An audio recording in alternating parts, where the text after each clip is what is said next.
Hello everyone, welcome to study cube. आज के इस वीडियो सीरीज में हम लोग सेकेंड पार्ट देखेंगे एवरग्रीन जीके का। आप अगर फर्स्ट पार्ट नहीं देखे हैं तो आप मैं लिंक प्रोवाइड कर दूंगा, आप लोग नीचे जाकर देख सकते हैं। ये एवरग्रीन जीके बहुत इंपॉर्टेंट होता है हर एग्ज़ाम के लिए। इसमें मैं सारे क्वेश्चंस को बेस्ट तरीके से डिस्कस करूंगा और हर क्वेश्चन को लिंक करके बताऊंगा। तो बने रहिए वीडियो के आखिरी तक और चैनल को सब्सक्राइब कर लें, बेल आइकन को दबाएं। और my name is Ashish Arya and you can follow me on Instagram with the same name. चलिए फिर शुरू करते हैं आज का ये वीडियो। ये देखिए, ये एग्ज़ाम में बहुत सारे एग्ज़ाम में ये क्वेश्चन हर बार बहुत सारे एग्ज़ाम में ये क्वेश्चन पूछा गया है। Who is the first Indian in viceroys executive council. देखिए, वाइसरॉय के एग्जीक्यूटिव काउंसिल में सबसे पहले कौन थे? ये सत्येंद्र प्रसाद सिन्हा। ये सबसे पहले एग्जीक्यूटिव काउंसिल में मेंबर थे इंडिया के तरफ से। तो याद रखिएगा, सत्येंद्र प्रसाद सिन्हा ये एग्जीक्यूटिव काउंसिल, वाइसरॉय के एग्जीक्यूटिव काउंसिल में पहले इंडियन थे। और ये कब कब हुआ था? ये 1909 जो मोर्ले मिंटो रिफॉर्म आया था। मोर्ले मिंटो रिफॉर्म कब आया था? आप लोग सबको मालूम है। मोर्ले मिंटो रिफॉर्म 1909 में आया था और इसी में एग्जीक्यूटिव काउंसिल का पोस्ट दिया गया था फर्स्ट इंडियन को, सत्येंद्र प्रसाद सिन्हा। ठीक है। और देखिए, ये मिंटो कौन है? ये मिंटो उस टाइम के वाइसरॉय थे और मोर्ले थे ये ड्राफ्टिंग कमेटी जिन्होंने ये ड्राफ्ट किया था 1909 का ये एक्ट। तो याद रखिएगा। और ये सेक्रेटरी जनरल थे मोर्ले। और मिंटो कौन थे? मिंटो को और क्या बोलते हैं? Father of separate electorate. इन्होंने ही मुस्लिम लोग सिर्फ मुस्लिम को ही वोट कर दे सकते हैं, ऐसा प्रावधान लाया था इन्होंने ही, लॉर्ड मिंटो। याद रखिएगा, फादर ऑफ सेपरेट इलेक्टोरेट किसको कहा जाता है? तो लॉर्ड मिंटो को कहा जाता है। और देखिए, सत्येंद्र प्रसाद सिन्हा ये पहले एडवोकेट जनरल रहे हैं। Advocate general Satyendra Prasad Sinha, advocate general कहाँ के? ये बंगाल रीजन के। तो बंगाल पहले बिहार, झारखंड, उड़ीसा, ये सारे रीजन बंगाल में आता था। तो वहाँ के सबसे पहले एडवोकेट जनरल कौन थे? तो सत्येंद्र प्रसाद सिन्हा। ये सब याद रखिएगा। और सत्येंद्र प्रसाद सिन्हा जो कैबिनेट मिशन प्लान के तहत जो हम लोग का कॉन्स्टिट्यूएंट असेंबली जो गठन हुआ था, कॉन्स्टिट्यूएंट असेंबली का गठन किसके हुआ था? कॉन्स्टिट्यूएंट असेंबली का गठन किया गया था कैबिनेट मिशन के द्वारा। और तो कैबिनेट जो कॉन्स्टिट्यूएंट असेंबली के पहले जो प्रेसिडेंट बने थे वो यही सत्येंद्र प्रसाद सिन्हा ही बने थे। सत्येंद्र प्रसाद सिन्हा पहले टेम्प्रेरी बनाया गया था सत्येंद्र प्रसाद सिन्हा को। उसके बाद जो परमानेंट बनाया गया था इसके प्रेसिडेंट, ये राजेंद्र प्रसाद को परमानेंट फिर बाद में बनाया गया था, राजेंद्र प्रसाद। और ये कॉन्स्टिट्यूएंट असेंबली का गठन कब हुआ था? ये गठन हुआ था 9 दिसंबर 1946। तो ये सारे फैक्ट्स याद रखिएगा। 9 दिसंबर 1946 को कैबिनेट मिशन जो कॉन्स्टिट्यूएंट असेंबली का गठन हुआ था। और ये देखिए, कैबिनेट मिशन कौन लेकर आया था? कैबिनेट मिशन किसके द्वारा लाया गया था? ये एवी अलेक्जेंडर। इसमें 3 मेंबर थे, एवी अलेक्जेंडर और एक पैथिक लॉरेंस और स्टेफर्ड क्रिप्स। आप लोग क्रिप्स मिशन पढ़े होंगे हिस्ट्री में, वहीं ये क्रिप्स है। दोबारा फिर इन्होंने ही कैबिनेट मिशन के तहत कॉन्स्टिट्यूएंट असेंबली गठन करने का प्रावधान इन लोगों ने लेकर आया था। किसके कहने पर? उस टाइम जो पीएम थे, इंग्लैंड के पीएम कौन थे उस टाइम? एटली। उस टाइम के पीएम इंग्लैंड के कौन थे? एटली। तो ये सारी चीज़ें याद रखिएगा। तो इन्हीं के द्वारा गठन किया गया था कॉन्स्टिट्यूएंट असेंबली का। तो देखिए, अब सब रिपीट कर लेते हैं। सत्येंद्र प्रसाद सिन्हा पहले एग्जीक्यूटिव काउंसिल में पहले इंडियन थे। 1909 में ये 1909 में मॉडल मिंटो रिफॉर्म आया था। उसी में ये एग्जीक्यूटिव काउंसिल का पहला पोस्ट आया था जिसमें कि सत्येंद्र प्रसाद सिन्हा को बनाया गया था। और जो सत्येंद्र प्रसाद सिन्हा कैबिनेट मिशन के तहत जो कॉन्स्टिट्यूएंट असेंबली का गठन हुआ था, कब हुआ था? तो याद रखिएगा 9 दिसंबर 1946 को जो गठन हुआ था उसके पहले प्रेसिडेंट कौन थे? सत्येंद्र प्रसाद सिन्हा थे। उसके बाद परमानेंट बना दिया गया था किसको? राजेंद्र प्रसाद को। तो ये सारे point two the point, clear on the mouth होना चाहिए ये सब, ठीक है। चलिए फिर नेक्स्ट क्वेश्चन की तरफ बढ़ते हैं। इतने सारे फैक्ट याद रखिएगा। मायोपिया डिजीज कौन से ग्लास लगाने से क्योर होता है, मतलब कि सही हो जाता है मायोपिया? आप लोग सब जानते हैं मायोपिया आइज़ का डिजीज़ है, आइज़, और ये कॉनकेव लेंस लगाने से ये ठीक हो जाता है, कॉनकेव लेंस। तो याद रखिएगा मायोपिया डिजीज़, कॉनकेव लेंस। और जो हम लोग का ह्यूमन का जो लेंस होता है वो कौन सा लेंस होता है आप लोगों को पता है? ह्यूमन का जो लेंस होता है वो कॉन्वेक्स लेंस होता है। कॉन्वेक्स लेंस ह्यूमन का लेंस होता है। ये सपोज दैट ये आईज है हमारा,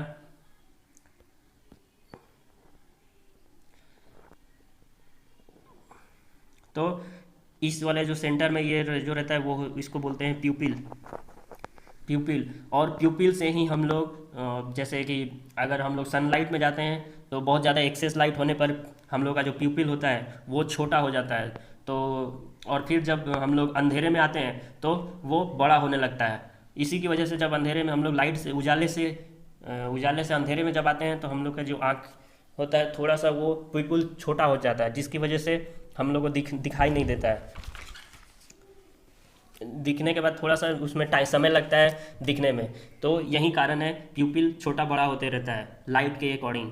तो याद रखिएगा प्यूपिल जब एक्सेस लाइट हो तो वो छोटा हो जाएगा, और जब लाइट कम हो तो वो बड़ा रहेगा, ठीक है। इसको प्यूपिल बोलते हैं। और ये जो पॉइंट है पूरा ये गोल, इसको बोलते हैं आइरिस। और यहाँ पर ये मसल्स, सिलियरी मसल्स होता है, सिलियरी मसल्स। और इसको क्या बोलते हैं? ये जो वाइट वाला जो पार्ट होता है, ये सब वाइट वाला जो पार्ट होता है उसको बोलते हैं सीलेरा। तो ये सारी चीज़ें याद रखिएगा। और ह्यूमन में कौन सा लेंस यूज किया, कौन सा नेचुरल ये जो लेंस होता है ह्यूमन का वो होता है कॉन्वेक्स लेंस। तो सब याद रखिएगा कौन सा लेंस होता है, कॉन्वेक्स लेंस, ठीक। और एक इसी तरह का सिमिलर डिजीज़ होता है, वो सिमिलर डिजीज़ कौन सा है? ये होता है हाइपरमाइट्रोफिया। आप लोग सब जानते हैं हाइपरमाइट्रोफिया। अब ये देखिए मायोपिया में पहले देख लेते हैं मायोपिया डिजीज़ में क्या होता है। मायोपिया, बहुत लोग कंफ्यूज हो जाते हैं। मायोपिया में जो पास की चीज़ें, जो नियर बाई ऑब्जेक्ट होती है वो तो दिखाई देती है, लेकिन जो दूर की होती है फार, वो हम लोग को नहीं दिखाई देता है। जो फार ऑब्जेक्ट होता है, जो दूर की चीज़ें होती है वो हम लोग को नहीं दिखाई देता है। और जस्ट इसी का उल्टा होता है किसमें? तो हाइपरमाइट्रोपिया में जस्ट इसी का उल्टा होता है, जिसमें कि हम लोग को, अब देखिए इसके याद रखने का सही टेक्निक क्या होता है। ये हाइपरमाइट्रोपिया, हाइपर मतलब ऐसे ही अत्यधिक होता है। तो दूर की चीज़ें मतलब कि इसमें दूर की चीज़ें दिखाई देती है। हाइपर मतलब कि दूर, मतलब कि बहुत बड़ा। तो इसीलिए इसको याद रखिएगा, हाइपर से बड़े जो दूर की चीज़ें हैं वो दिखाई देगी, और जो पास की चीज़ें होगी वो नहीं दिखाई देगी। तो हाइपरमाइट्रोपिया और मायोपिया में जस्ट इसका उल्टा कर दीजिए तो आपका आंसर आ जाएगा। तो और देखिए इसको सही कैसे किया जाता है? मायोपिया को कॉनकेव लेंस से और हाइपरमाइट्रोपिया के लिए कॉन्वेक्स लेंस का यूज़ किया जाता है। तो ये सब चीज़ें याद रखिएगा। आपका आइज लेंस है, सारे क्वेश्चन इस टाइप से क्वेश्चन पूछे जाते हैं। और देखिए next question, which planet have highest number of natural satellite? Natural satellite क्या होता है? जैसे कि हमारे अर्थ का नेचुरल सैटेलाइट मून है, मून नेचुरल सैटेलाइट है। तो उसी तरह ये पूछ रहा है कि कौन से प्लैनेट में सबसे ज़्यादा नेचुरल सैटेलाइट है। तो सबसे ज़्यादा नेचुरल सैटेलाइट सैटर्न पर है। सैटर्न, आप लोग पता है सोलर सिस्टम में 8 प्लैनेट हैं, 8 में सबसे ज़्यादा 82। अब पहले कितने थे? पहले तो जुपिटर में माना जाता था, जुपिटर, लेकिन अभी फिर से नया पता लगाया गया है, 18 न्यू मून नेचुरल सैटेलाइट पता लगाया गया है सैटर्न का, जो कि सैटर्न का बढ़ करके 82 हो गया है, और जुपिटर का 79। जुपिटर का कितना है? जुपिटर 79, और सैटर्न का कितने नेचुरल मून है? ये है 82। और जो सैटर्न का सबसे बड़ा और पूरा सोलर सिस्टम का सबसे बड़ा अगर मून पूछ दिया जाए तो वो जुपिटर का है, जी इसको बोलते हैं गाइनामिड। गाइनामिड गाइनामिड ये जुपिटर का सबसे बड़ा, जुपिटर का ही नहीं, ये पूरे सोलर सिस्टम का सबसे बड़ा नेचुरल सैटेलाइट है गाइनामिड। तो याद रखिएगा ये जुपिटर के पास है। और सैटर्न का सबसे बड़ा अगर पूछ लिया जाए तो सैटर्न का है टाइटन। टाइटन सबसे बड़ा सैटेलाइट है। और आप लोग सबको मालूम है इनर प्लैनेट कौन कौन से हैं? इनर और आउटर प्लैनेट होते हैं। इनर प्लैनेट को और क्या बोलते हैं? जोवियन प्लैनेट भी बोलते हैं, जोवियन। और टेरिस्टेरियल, चाहे रॉकी प्लैनेट, रॉकी, क्योंकि ये सब रॉक सब से बने हुए होते हैं तो इसीलिए इन सबको और इनर प्लैनेट कहा जाता है। तो देखिए इसमें कौन सा आ जाता है? पहले मरकरी, उसके बाद वीनस, उसके बाद अर्थ और फिर मार्स। और इसमें कौन सा आ जाता है? जो गैसियस प्लैनेट होते हैं। इसमें क्योंकि सिर्फ गैस से बना होता है इसीलिए इसको गैसियस प्लैनेट बोलते हैं। तो इसमें जुपिटर, सैटर्न, यूरेनस और नेपच्यून। तो याद रखिएगा जुपिटर, सैटर्न, यूरेनस और नेपच्यून, ये सारे सोलर सिस्टम के प्लैनेट हैं। और याद रखिएगा इन सबको ऊपर वाले जो 4 प्लैनेट हैं उनको इनर प्लैनेट, जोवियन और टेरेस्टेरियल प्लैनेट कहा जाता है। और ये जो नीचे के हैं वो गैसियस प्लैनेट होते हैं। इनमें सिर्फ और सिर्फ गैस प्रेजेंट है इसीलिए इसको गैसियस प्लैनेट कहते हैं। और ये देखिए मार्स, ये है मार्स, इसको रेड प्लैनेट भी बोलते हैं, रेड प्लैनेट मार्स को।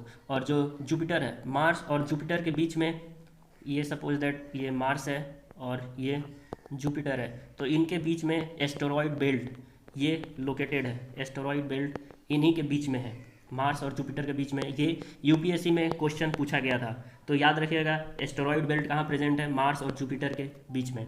और अगर हम लोग नेपच्यून से सोलर सिस्टम से बाहर जाएंगे तो कौन सा बेल्ट आएगा? इसको बोलते हैं क्यूपर बेल्ट। तो याद रखिएगा क्यूपर बेल्ट, ठीक है। क्यूपर बेल्ट की स्टडी के लिए हम लोग का एक नासा के द्वारा मिशन भेजा गया है, उसका नाम है वॉयजर 1, ठीक है। वॉयजर 1 और 2 दोनों गया है और वो अभी पहुंच गया है, क्यूपर बेल्ट से बाहर चला गया है। तो ये सारे पॉइंट सब याद रखिएगा। चलिए नेक्स्ट क्वेश्चन की तरफ चलते हैं। How many biodiversity hotspots are there in India? ये तो 4 होगा, 4। वैसे एक जो है वो बॉर्डर पर है, तो हम लोग अभी समझते हैं कैसे। देखिए हाउ मैनी कितने बायोडाइवर्सिटी हॉटस्पॉट, देखिए बायोडाइवर्सिटी हॉटस्पॉट का जो टर्म है वो किसने दिया? ये क्वेश्चन बहुत बार पूछा जाता है तो इसलिए मैं बता देता हूँ। ये नॉर्मन मेयर के द्वारा ये टर्म दिया गया था। नॉर्मन मेयर के द्वारा, ये इन्वायरमेंटलिस्ट है, इनके द्वारा ये टर्म दिया गया था। और जो बायोडाइवर्सिटी हॉटस्पॉट क्या होता है? देखिए ये लैंड का एक 2.4 जो हम लोग का ज़मीन है, भूभाग है, उसका 2.4% हिस्सा हम लोग का हॉटस्पॉट बायोडाइवर्सिटी कवर करता है। और उसी को कंजर्व करने के लिए ये नॉर्मन मेयर ने ये टर्म दिया था बायोडाइवर्सिटी हॉटस्पॉट। और देखिए ऐसे रीजन जहाँ पर कि 75% उसका हैबिटेट, जो नेचुरल हैबिटेट है, वो लॉस हो चुका है, ठीक है। और उसमें 15,000 से ज़्यादा इंडेमिक, मतलब कि सिर्फ वहीं पर ये स्पेसीज़ मिलते हों या फिर फ्लोरा या फोना के स्पेसीज़ मिलते हों, तो ऐसे रीजन को हम लोग बायोडाइवर्सिटी हॉटस्पॉट का दर्जा देते हैं। मतलब कि 75% उसका नेचुरल हैबिटेट लॉस हो चुका हो और उसमें 15,000 से ज़्यादा एंडेमिक, मतलब कि सिर्फ वहीं पाया जाने वाले फ्लोरा फोना मौजूद है, तो ऐसे रीजन को बायोडाइवर्सिटी हॉटस्पॉट कहा जाता है। और इसको टर्म दिया था नॉर्मन मेयर ने। अभी टोटल 36 बायोडाइवर्सिटी हॉटस्पॉट है ऑल ओवर वर्ल्ड में, सिर्फ 36 हैं, जिसमें से कि 4 इंडिया में है। और 4 इंडिया में कौन कौन से हैं? इंडिया में है वेस्टर्न घाट, आप लोग सब जानते हैं, सह्याद्री, उसको सह्याद्री बोलते हैं, वो उसको एक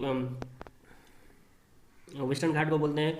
और एक कौन सा हिमालय रीजन, जो हिमालय पूरा रीजन है वो एक इसमें आता है बायोडाइवर्सिटी हॉटस्पॉट में। और Indo Burma region, Indo Myanmar का जो एरिया है, इंडो म्यांमार, थाईलैंड, उन सब एरिया को इंडो बर्मा, इंडिया में भी कुछ पार्ट इंडिया में है, कुछ पार्ट म्यांमार में है, इसीलिए ये टोटली इंडिया में काउंट नहीं होता है। तो इस ये पार्ट एक है इस, और एक और है, एक और जो सुंडालैंड। सुंडालैंड किसको बोलते हैं? सुंडालैंड ये है अंडमान निकोबार में, अंडमान निकोबार में सुंडालैंड है। तो ये चारों बायोडाइवर्सिटी हॉटस्पॉट है, ये सब चारों याद रखिएगा, ठीक है। ये वर्ल्ड के 2.4% एरिया पर कवर करते हैं, 2.4% एरिया, और इन्वायरमेंट को प्रिजर्व करने के लिए ये बनाया गया है बायोडाइवर्सिटी हॉटस्पॉट, नॉर्मन मेयर, ये सब चीज़ें याद रखिएगा। चलिए नेक्स्ट क्वेश्चन की तरफ बढ़ते हैं। Which country is part of Jakota triangle? देखिए बहुत सारे एग्जाम में पूछा गया है, इसलिए मैंने इसको डाला है। जकोता मतलब ये कोई नहीं, एक टर्म है, अलायंस है 3 कंट्री के बीच में, तो आपको बताना है कौन कौन सी कंट्री है, जकोता ट्रायंगल में कौन कौन सी कंट्री आती है। ये देखिए जे ए से क्या होता है? जापान, जे ए से जापान, के ओ से कोरिया मतलब साउथ कोरिया, और टी से ताइवान, ताइवान। तो ये तीनों का लेटर मिला करके ये जकोता ट्रायंगल, ये तीनों कंट्री के द्वारा अलायंस बनाया गया है, जिसको जकोता ट्रायंगल बोला जाता है, ठीक है। और एक इसी तरह सिमिलर नाम मिलता जुलता है, गोल्डन क्रिसेंट। क्रिसेंट कैसा होता है? ये हाफ मून, हाफ मून को हम लोग क्रिसेंट बोलते हैं, क्रिसेंट। तो ये गोल्डन क्रिसेंट क्या होता है? गोल्डन क्रिसेंट ये देखिए, जो अफीम, ओपियम, अवैध तरीके से ओपियम उत्पादन करने वाले देश गोल्डन क्रिसेंट में उनको दर्शाया जाता है, गोल्डन क्रिसेंट के द्वारा। तो गोल्डन क्रिसेंट में कौन कौन से ऐसे जो इस रीजन में है, वो है एक पाकिस्तान, अफगानिस्तान, अफगानिस्तान, और एक है ईरान। ईरान, आप लोग सबको मालूम है अफगानिस्तान वर्ल्ड का सबसे ज़्यादा अफीम, जो अफीम वो अवैध तरीके से उगाने वाला प्रोड्यूसर देश है अफीम। तो इसी तीनों देशों के बीच में ये यहीं से ओपियम का प्रोडक्शन और टेररिज्म की शुरुआत इसी यहीं ओपियम के चलते ही होता है। तो इसीलिए इसको टर्म दिया गया है गोल्डन क्रिसेंट, गोल्डन क्रिसेंट। याद रखिएगा, ये तीन कंट्रियों के बीच में है, ईरान, अफगानिस्तान और पाकिस्तान, ठीक है। और एक होता है गोल्डन ट्रायंगल, गोल्डन ट्रायंगल ये होता है म्यांमार होता है, थाईलैंड होता है, थाईलैंड और लाओस, ये तीनों मिल करके ये गोल्डन ट्रायंगल बनाते हैं। ये भी अवैध तरीके से अफीम उत्पादन के लिए ये सब देश जाने जाते हैं, इसीलिए इनको नाम दिया गया गोल्डन ट्रायंगल। और इन दोनों गोल्डन क्रिसेंट और गोल्डन ट्रायंगल के बीच में हम लोग का भारत देश बफर स्टेट बन जाता है, ठीक है। इसीलिए यहाँ पर सबसे ज़्यादा इस्तेमाल किया जाता है इन सब ड्रग्स का भारत देश में, तो याद रखिएगा। और म्यांमार सेकेंड लार्जेस्ट प्रोड्यूसर है अफीम का, अफीम का सेकेंड लार्जेस्ट प्रोड्यूसर कौन है? म्यांमार है। तो हम लोग का जो ट्रैफिकिंग जो होता है, ड्रग तस्करी अवैध तरीके से, वो म्यांमार बॉर्डर रीजन पर, पाकिस्तान के बॉर्डर रीजन पर, पंजाब में सबसे ज़्यादा ग्रसित है लोग ड्रग्स से, तो इन्हीं सब रीजन की वजह से होता है। गोल्डन क्रिसेंट और गोल्डन ट्रायंगल ये दोनों याद रखिएगा। चलिए नेक्स्ट क्वेश्चन देखते हैं। When was battle of Buxar was fought? देखिए बैटल ऑफ बक्सर कब हुआ था? बैटल ऑफ बक्सर 1764 में, और डेट एग्जैक्टली बीपीएससी में तो डेट पूछ लेते हैं, तो डेट भी याद रखिएगा, 22-23 अक्टूबर 1764 को ये बैटल ऑफ बक्सर हुआ था। बैटल ऑफ बक्सर में कौन कौन से किसके किसके बीच हुआ था? तो देखिए एक तरफ से थे नवाब ऑफ अवध, अवध के नवाब थे सुजाउद्दौला अवध के नवाब थे, और मुगल की तरफ, मुगल से भी एक शाह आलम द्वितीय ये थे, और मीर कासिम जो उस टाइम बंगाल के गवर्नर नहीं मतलब कि रूल करते थे बंगाल के नवाब थे, बंगाल के सुल्तान जो नवाब ऑफ बंगाल, मीर कासिम, शाह आलम और सुजाउद्दौला, इन तीनों ने मिल करके अटैक किया था ईस्ट इंडिया कंपनी पर। ईस्ट इंडिया कंपनी जो कि उस टाइम कौन, हेक्टर मुनरो के द्वारा लीड किया गया था, हेक्टर मुनरो लीड कर रहे थे ईस्ट इंडिया कंपनी को। फिर भी ये तीनों हार गए थे, इनकी हार हो गई थी, और जो ईस्ट इंडिया कंपनी थी वो विजेता हो गई। तो जीतने के बाद इन्होंने एक ट्रीटी साइन करवाया, ट्रीटी ऑफ इलाहाबाद उसको बोलते हैं। ट्रीटी ऑफ इलाहाबाद बहुत इंपॉर्टेंट है। कब साइन हुआ था? 1765 में, जिसमें कि जो दीवानी राइट्स है, दीवानी राइट्स, एक फरमान दिया गया शाह आलम द्वितीय के द्वारा, जिसमें कि दीवानी राइट्स ईस्ट इंडिया कंपनी को दे दिया गया। दीवानी राइट्स ईस्ट इंडिया कंपनी को, दीवानी राइट्स जो है वो ईस्ट इंडिया कंपनी के हाथ में चला गया। और दीवानी राइट्स कौन से स्टेट का? जैसे बिहार, बंगाल रीजन, जितने भी बंगाल रीजन में क्या क्या आ जाता था? बिहार, उड़ीसा, ये सारे रीजन में अब दीवानी राइट्स इनके हाथ में रहेगा, ईस्ट इंडिया कंपनी। और जो ट्रीटी ऑफ इलाहाबाद हुआ था वो संधि रॉबर्ट क्लाइव गवर्नर जनरल थे उस टाइम। तो रॉबर्ट क्लाइव और जो मुगल शाह आलम द्वितीय के द्वारा ये दोनों संधि की गई थी, इन दोनों के द्वारा ही संधि की गई थी। और 26 लाख रुपए और भी एक्स्ट्रा से पे करना पड़ा था शाह आलम द्वितीय को। तो ये सारे फैक्ट्स याद रखिएगा, ये सब कहीं ना कहीं एग्ज़ाम में ज़रूर पूछते हैं। और आपको वीडियो अच्छा लग रहा हो तो प्लीज़ लाइक सब्सक्राइब करें चैनल को, ताकि हमें भी मोटिवेशन मिलते रहे। यह देखिए नेक्स्ट क्वेश्चन, अलाई दरवाज़ा was build by Alauddin Khilji. ये तो सबको मालूम है अलाई दरवाज़ा किसने बनाया था। अलाई दरवाज़ा देखिए अब होता क्या है, ये सपोज दैट ये कुतुब मीनार है। कुतुब मीनार का जो ये जो बाउंड्री है उसको अलाई दरवाज़ा बोलते हैं, और जो गेट है ना उसको अलाई दरवाज़ा बोलते हैं। और ये गेट किसके द्वारा बनाया गया था? ये एंट्रेंस गेट बनवाया गया था खिलजी के द्वारा, खिलजी, अलाउद्दीन खिलजी के द्वारा ये बनाया गया था। इसी को अलाई दरवाज़ा बोलते हैं। और क्वेश्चन यही पूछ रहा है। अब कुतुब मीनार का नींव फाउंडेशन किसने किया था? ये कुतुबुद्दीन ऐबक ने, कुतुबुद्दीन ऐबक। और इसको कंप्लीट किसने करवाया था? कंप्लीट करवाया था इल्तुतमिश ने, इल्तुतमिश ने इसको कंप्लीट करवाया था। तो ये सब याद रखिएगा। और देखिए अब यहाँ अलाउद्दीन खिलजी की बात हो गई है, तो अलाउद्दीन खिलजी के बारे में कुछ डिस्कस कर लेते हैं, कुछ बातें। अलाउद्दीन खिलजी ये बहुत ही पावरफुल लीडर था, बहुत ये अफ़गान में सुल्तान था इंडिया की तरफ से, खिलजी डायनेस्टी का। और इसका अदर नेम्स क्या थे? अली गुरसब, याद रखिएगा, अली गुरसब। और इसको और सिकंदर ए सानी का इसको टाइटल दिया गया था। और ये खुद को खलीफा मानता था। एक नया धर्म स्थापना करने के लिए कोशिश करने वाला सुल्तान कौन था? तो ये अलाउद्दीन खिलजी था। ये सब याद रखिएगा। और इसने ही जो 50% टैक्स जो प्रोड्यूस पर होता है, लैंड जो भी प्रोड्यूस होता है उसका 50% टैक्स लगाया था, ये अलाउद्दीन खिलजी ने लगाया था, खिलजी। और ये क्वेश्चन बीपीएससी में पूछा गया है, इसलिए मैंने ये बता दिया 50% टैक्स लगाने वाला कौन सा सुल्तान है? अलाउद्दीन खिलजी है।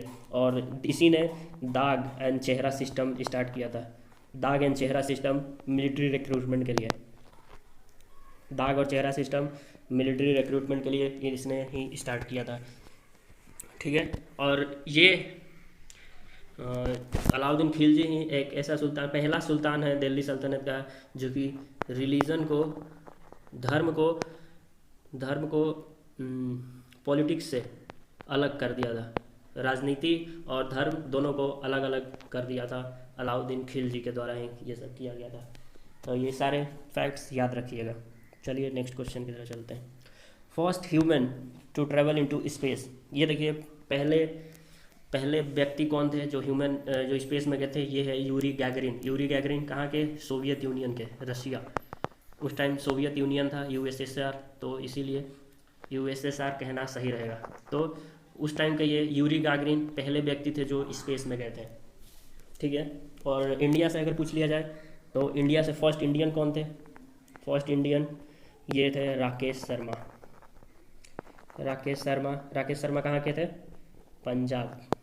तो याद रखिएगा राकेश शर्मा पंजाब के पहले भारतीय व्यक्ति थे जो कि स्पेस में गए थे। और पहला अगर वुमेन पूछ लिया जाए, फर्स्ट वुमेन टू स्पेस, तो पहले औरत में कौन थी? फर्स्ट लेडी तो वैलेंटीना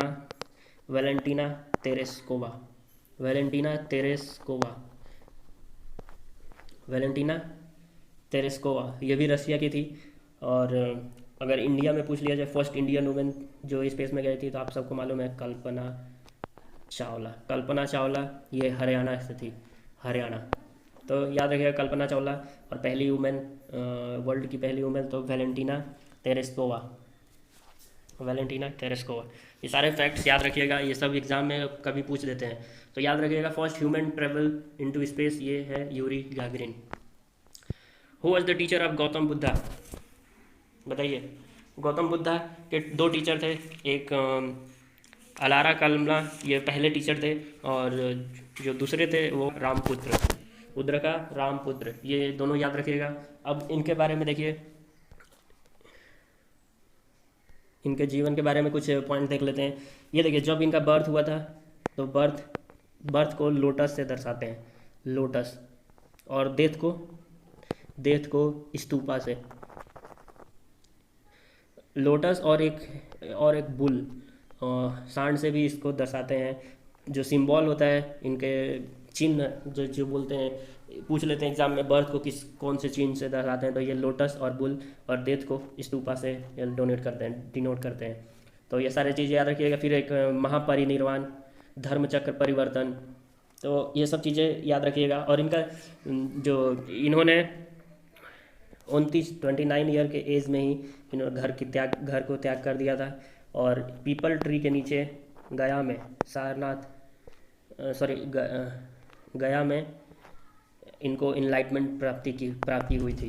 पहला, अगर पूछ लिया जाए पहला sermon कब दिया था, और ये ज्ञान की प्राप्ति हुई थी कौन सी नदी के किनारे, पूछ लिया जाए, ये बहुत बार क्वेश्चन पूछा गया है। तो ये निरंजना नदी है, निरंजना नदी, जिसको फल्गु नदी भी बोलते हैं, फल्गु। ठीक है, तो ये सब याद रखिएगा। अगर पूछ लिया जाए कि पहला sermon कब दिया था इन्होंने, उपदेश पहला कहाँ दिया था, तो ये सारनाथ में हो जाएगा, सारनाथ। और सबसे ज़्यादा बार अगर इन्होंने कहाँ पूछ लिया जाए कहाँ पर दिया है अपना उपदेश, तो ये श्रावस्ती हो जाएगा, श्रावस्ती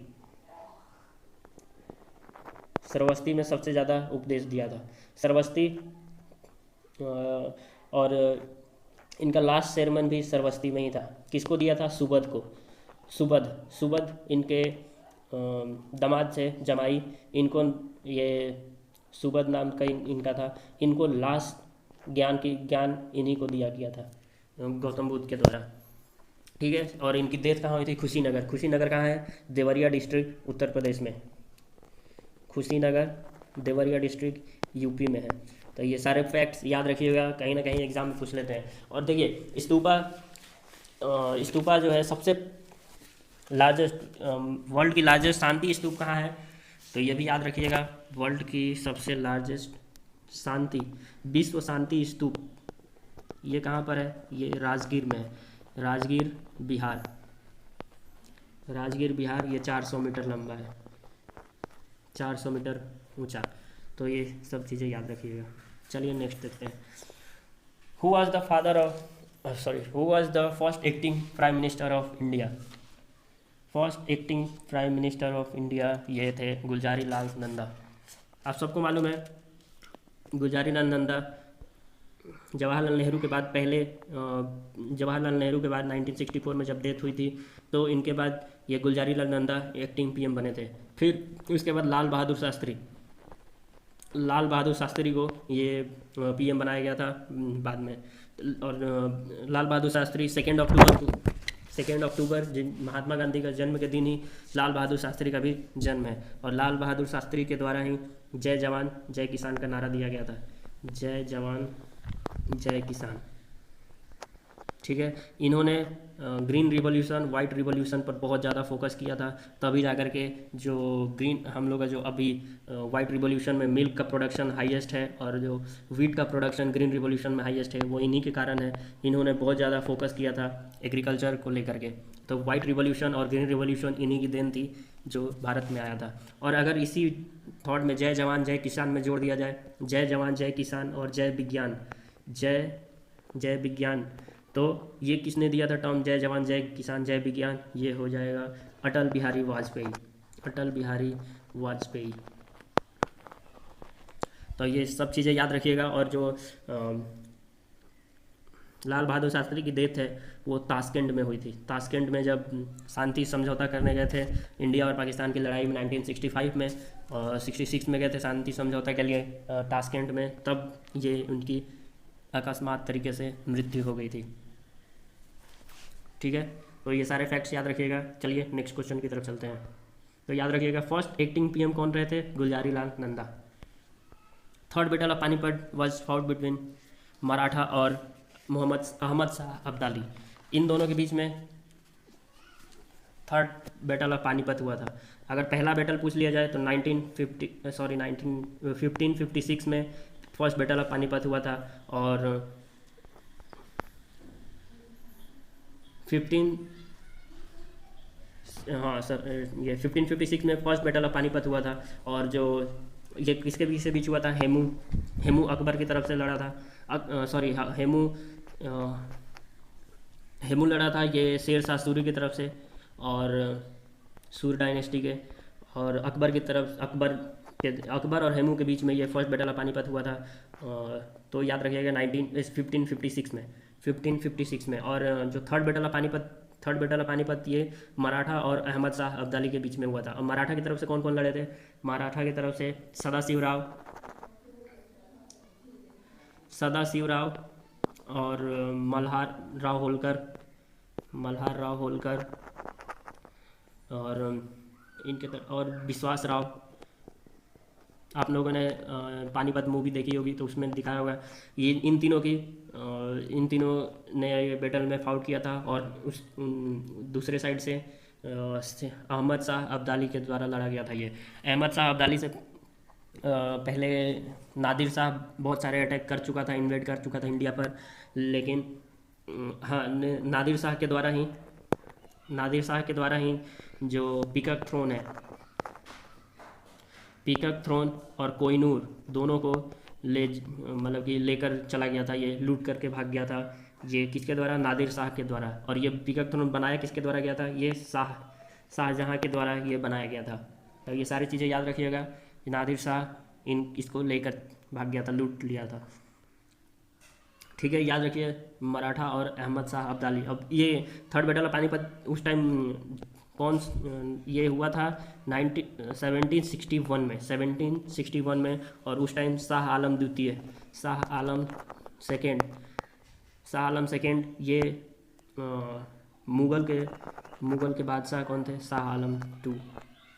तो अभी आपने देखा था बैटल ऑफ बक्सर भी इनके द्वारा ही लड़ा गया था।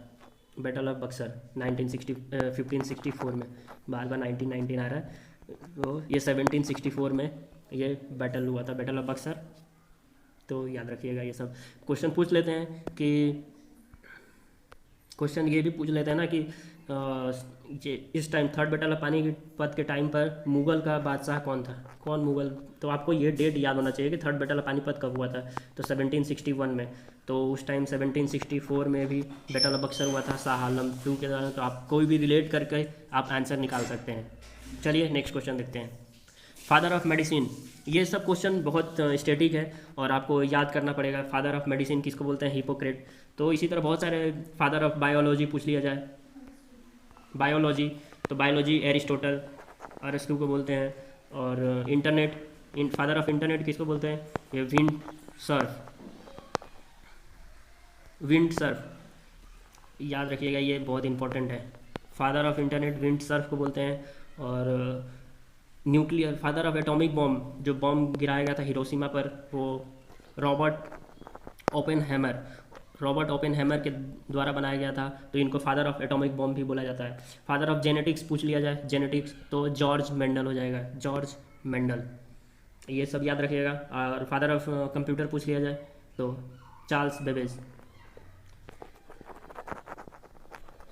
बेबेज। Immunology Edward Jenner. तो ये सारी चीज़ें याद रखिएगा। ये सब स्टडी क्वेश्चन का भाग है और बहुत सारे एग्जाम में पूछे जाते हैं। चलिए नेक्स्ट क्वेश्चन देखते हैं। Prairies grassland. ये देखिए, ये सारे एग्जाम में मुझे लगता है कि ये क्वेश्चन पूछ लेते हैं। ये ट्रॉपिकल ग्रासलैंड और टेम्परेट ग्रासलैंड से। तो आपको बताना प्रेरीज ग्रासलैंड कौन से देश में है? तो प्रेरीज ग्रासलैंड है यूएसए में। याद रखिएगा, प्रेरीज यूएसए में। और ये जो है टेम्परेट ग्रासलैंड है।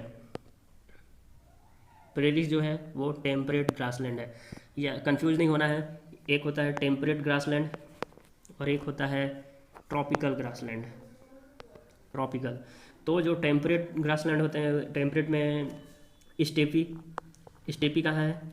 स्टेपी एशिया, एशिया में स्टेपी रीजन है, ये भी टेम्परेट ग्रासलैंड है। पम्पास, ये याद रखिएगा, ये सब क्वेश्चन पूछते हैं। पम्पास अर्जेंटीना में, अर्जेंटीना, तो ये भी याद रखिएगा। वेल्ड, वेल्ड ये वेल्ड होता है साउथ अफ्रीका में, साउथ अफ्रीका। और डाउन, डाउन होता है ऑस्ट्रेलिया में, ऑस्ट्रेलिया।